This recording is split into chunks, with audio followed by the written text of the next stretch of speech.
What do you mean, no? How's it, everyone? Today is very informal. We're just going to have fun and talk to each other. This is not a conference where there's a person on stage talking to you. The idea is to have everyone talk together. That's why we're calling it a summit and not a conference. The Circular Economy Summit in Mauritius, which we did in December, was one of the best conference experiences I've ever had.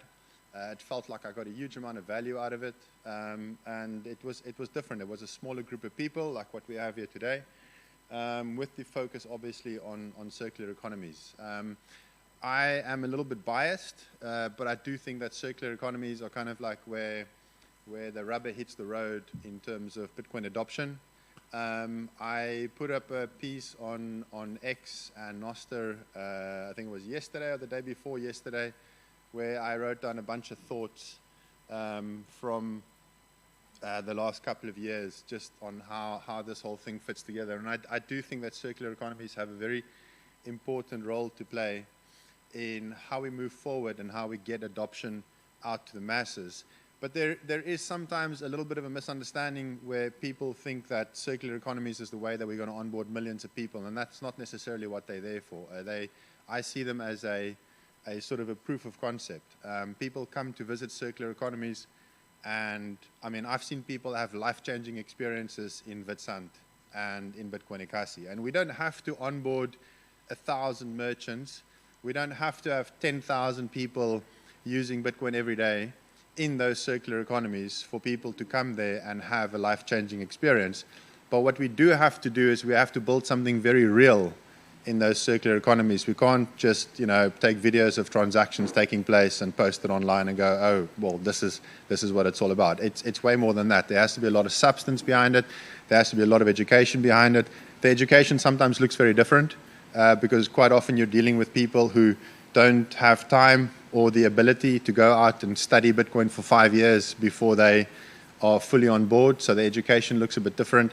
But circular economies have this unique ability to bring things down to the ground and to make a real impact by demonstrating what's possible. And in that piece that I put on X and on Oster, I used the example of Money Badger, and Carl is not here today, but Money Badger is a great example where, Carl became sort of disillusioned with Bitcoin payments. He's a Bitcoin OG. I mean, he founded one of the earliest cryptocurrency exchanges in South Africa. He left when they lost the plot and turned themselves into a shitcoin casino. So he's no longer with them. But he's been in Bitcoin for years. And in 2017, he trialed the first Bitcoin payment solution at Pick and Pay. It was on-chain. It didn't work. And he sort of gave up on that. And then two things happened. The one was the development of the Lightning Network. And the second one was he saw what we were doing in Bitcoin Ekasi. And those two things combined was a very important contribution to what he eventually ended up doing with Money Badger. And now, 4 or 5 years later, we're standing here. And you can walk out to Time Out Market, which is right next door to this venue. And there's, 15, 20 different vendors there. You can pay with Bitcoin at any one of those vendors. They don't know that you're paying with Bitcoin.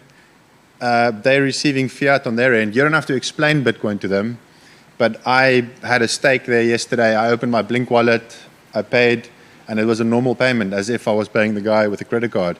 He had no idea what was happening. Of course, I knew what was happening, and it's kind of magical. But a particular circular economy, which is Bitcoin Ekasi, played an important role in that whole development story. And it's not because we onboarded 10,000 people.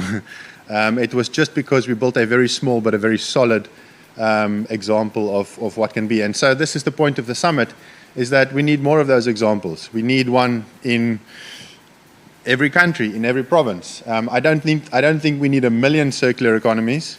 But we need many so that anybody can go and visit a circular economy, and they're useful for that reason. So I'm gonna do a slightly longer version of this talk at the main conference, but today I'm going to say very little. I'm going to try and listen because there's a bunch of people here from different circular economies across the continent. I'd like to get to know you better. I'd like you to get to know each other better, because you can all learn from one another. And I think the key is to go away from this summit with new ideas of what you can do at your project that isn't necessarily copy-paste. You can draw inspiration from what other projects are doing, but if it's just a copy-paste, it's probably not going to work.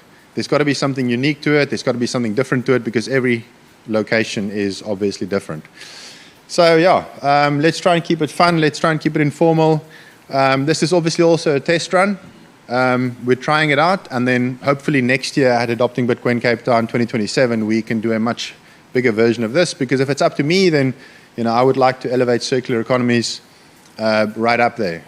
They should be as important, if not more important, than talks about treasury companies and all that other stuff. Just for those of you that don't know, just one last thing. There is a circular economy project located quite close to the conference venue in Cape Town, in Khayelitsha, and there is free shuttles to go and visit there on Sunday. So this is also kind of like a trial run, and hopefully if that works, then we can also push that with next year's conference to try and get the entire conference out to an example of what we're talking about.